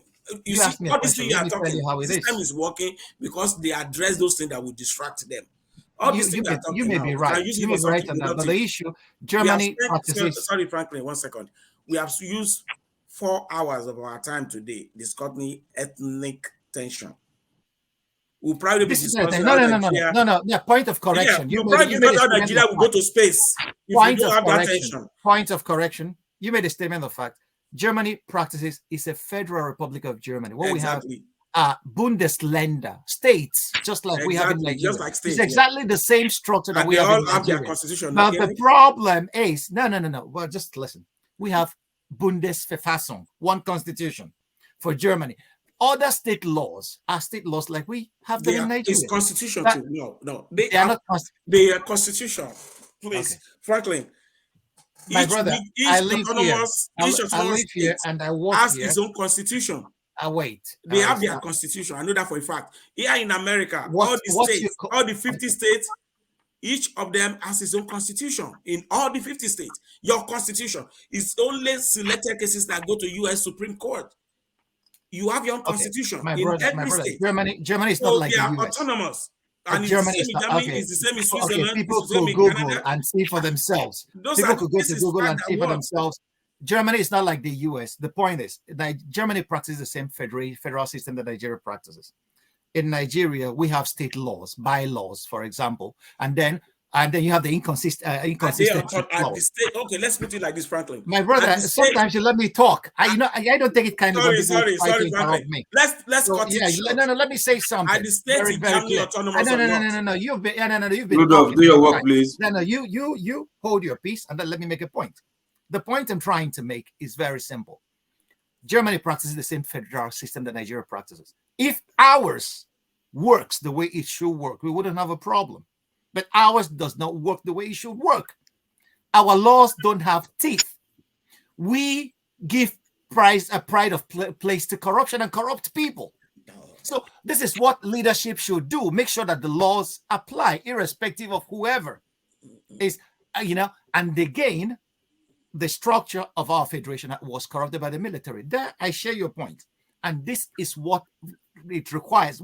When leadership comes in, good leadership comes in, it will decentralize all this and then make sure that each state that we practice, that's why people say true federalism. Let us practice true federalism. It will solve a lot of problems that we have. We are saying the same thing now. All right, thank you, guys. Let me go to Maxwell and the priest of Prince. Go ahead. Okay, thank you. Good evening, everybody.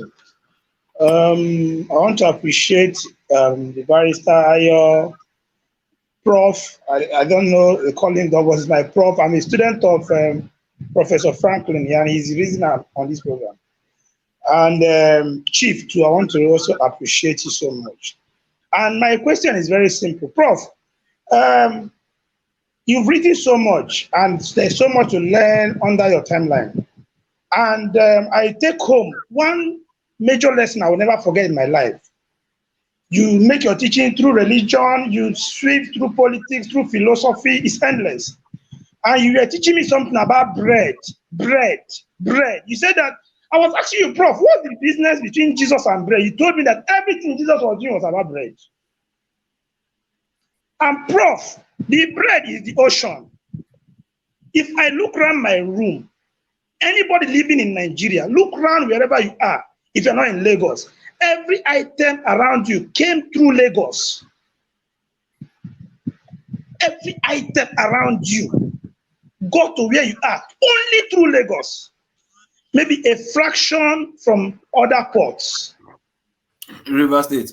Prof, you talk about leadership being the problem. No, it has gone beyond what Achebe was saying. They have now weaponized it in a negative manner, that you get the power and weaponize it against the other. Prof, what you are seeing in Lagos is fear. The Obi movement was not, they never expected what they saw. There is a fear on ground. Tinubu lost. He did not lose by that percentage. They know the reality of what Tinubu lost. Those who voted against Tinubu were Yoruba people enslaved for years. There is no problem between Yoruba and Igbo. There's no problem. There's no problem between Igbo and Fulani. There's no problem. Prof, is the rule of law, like you have said, is leadership weaponized in a negative direction? See, we all have our fears. You see Yoruba people struggling around it. They don't want to embrace it. I want to ask the learned colleague, Barrister Ayo, if Lagos Seaport is shut today, because we know there are a lot of water bodies around the whole of the South, Akwa Ibom, Cross River, Rivers, Abia, Anambra, we are very close, nautical miles to the ocean. I want to ask Barrister Ayo, if we shut down the seaport, because I'm trying to help Lagos. Lagos is not any wonderful place to be. I grew up in Kogi, schooled in UNN. I believe that Lagos is hell for me. I can't go to Lagos. But there's a reason you see Igbo people in that hell. If you shut down the seaport in Lagos today, as I'm speaking to you, that there is a law that shuts down the seaport in Lagos today, Lagos will be a game reserve. I tell you. You will see mass exodus of people away from Lagos, Akwa Ibom, Delta, Cross River, Calabar, that you don't see anybody building Lekki. Lekki will die. It will be Lekki will become OGRA. Okay. You will not have your ancestral land to yourself. You will be the one begging Igbo people to come. Do you want me to respond to that? Yes. Yeah, you see, so, that comes to what we have been saying. That comes back to what we have been saying. Barrister, please, I'm coming. Barrister, please, I'm coming. Okay. Because we want to address the fact that Igbo people are disrespecting Yoruba people. They don't love you. We married together. My best friend today is a Yoruba person. I have a Fulani friend.